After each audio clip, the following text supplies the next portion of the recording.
5 seconds.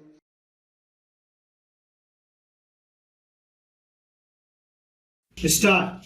Mr. Vice Chairman, I rise to associate myself fully with the resolution and the concern which has been expressed from all the various sections of the House regarding the urgent necessity of developing rural industries.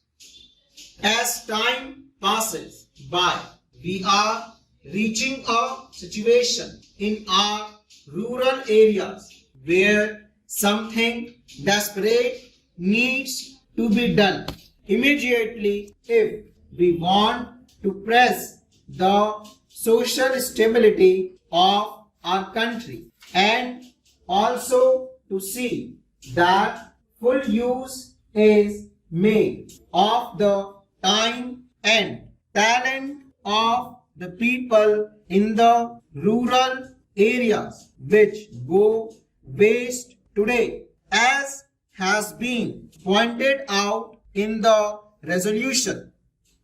Sir, the Planning Commission and the Government of India have applied their minds to the various isolated aspects of rural industries, and some valuable reports have been published and some important recommendations have been made in these reports which need consideration.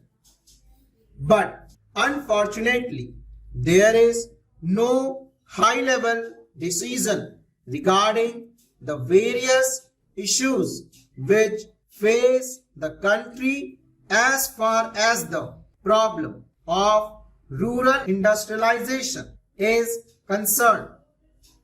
We are not quite clear as to what, first of all, rural industries mean and what rural industrialization implies. Does rural industrialization mean the utilization of local resources in order to meet the local needs? Or does rural industrialization imply the creating of surplus in the rural areas which could be exchanged with the surplus in other centers of the country and thereby create a richer life for the rural areas? Various opinions have been expressed with regard to this problem, but there is no authoritative determination of the policy regarding the meaning of rural industrialization. It has been suggested that if such import of capital and skill from urban centers were to mean merely the multiplication of industrial centers in the rural areas, such an industrialization of the rural areas would nullify the advantages that are likely to accrue as a result of the rural industrialization. The time has come when some decision has to be taken as to what we really mean by this rural industrialization. There is also difference of opinion regarding the authority that should undertake the responsibility for this rural industrialization. From the literature that has been published in this connection, it is quite obvious that two distinct and powerful schools have developed regarding this issue. On the one hand, there are people who believe that the task of rural industrialization should be entrusted to the village panchayats, since they represent the village people and they have the resources and the powers to raise the necessary resources from the rural areas.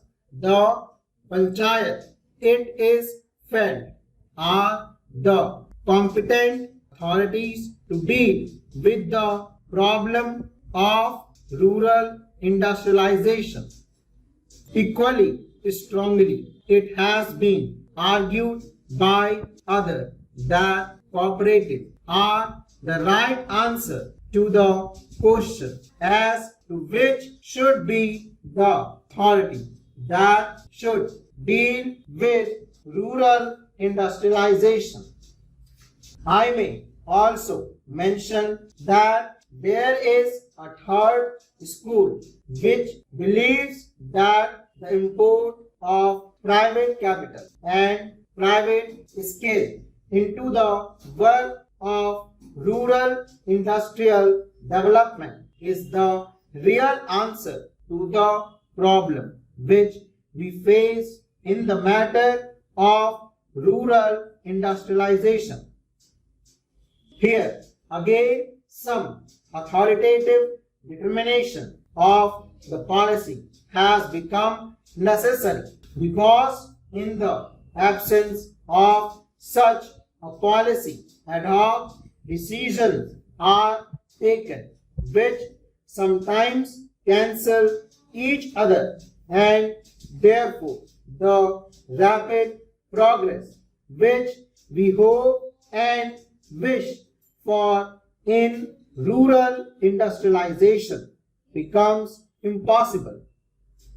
Then again, there is the further question of protection that may be necessary for rural industry in view of the lack of the internal economy from which rural industry would suffer. Whatever may be the answer to the first two questions, Professor Malkani has already referred to this question and various suggestions have been put forward. But all these suggestions require some detailed consideration, as there are a large number of difficulties in implementing any one of these suggestions. Demarcation of markets and the imposition of taxes in order to see that goods from the urban center do not reach the rural centers in unfairly competitive conditions are some of the suggestions that have been made. One great advantage of the vast country is the large number of markets that are available for the goods that are produced in the country. However, if these markets are artificially restricted and goods are not allowed to move from one center to another, I am afraid more problems would be raised than solved if this protection is sought to be given in this manner. Yet, protection has to be given to the rural industry if these rural industries are to develop. Therefore, serious and competent thinking is necessary in this connection, and again, time is running fast. Therefore, it is desirable that we should have some authority which would examine the various issues involved and determine the policy with regard to this matter also. Full stop.